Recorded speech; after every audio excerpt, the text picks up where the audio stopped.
तुमचं शिष्टमंडळ मुंबईला जाणार होतं शिष्टमंडळ आम्ही पाठवलेलं नाही. काल मी मंत्री महोदयांसमोर बोललो होतो की आम्ही शिष्टमंडळ, आमची इथली लोकलची बॉडी आहे संयोजन समिती, ही संयोजन समिती निर्णय घेईल. आमच्या सगळ्यांचा आणि संयोजन समितीचा निर्णय असा झालेला आहे की आम्ही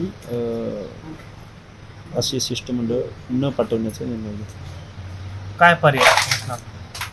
पर्याय आम्ही फक्त एवढंच म्हणतोय की आमचे हक्क आणि अधिकार कसे बाधित होत नाहीत हे शासनानं आम्हाला सांगावं. साधी सिंपल आमची लाईन आहे पहिल्या दिवसापासून. शिष्टमंडळ पाठवण्याचं कारण कारण शासनाकडून तसा कुठल्या प्रकारचा फॉलोअप आलेला नाही. मंत्री महोदय आले, भेटले आणि गेले निघून. याच्यापेक्षा शासन सिरियस आहे असं वाटत नाही. आज उपोषणाचा तुमचा 6वा दिवस आहे. तुमची तब्येतसुद्धा खालवलेली दिसते. सरकारला तुम्ही काय सांगा? सरकारला आज कॅबिनेट आहे.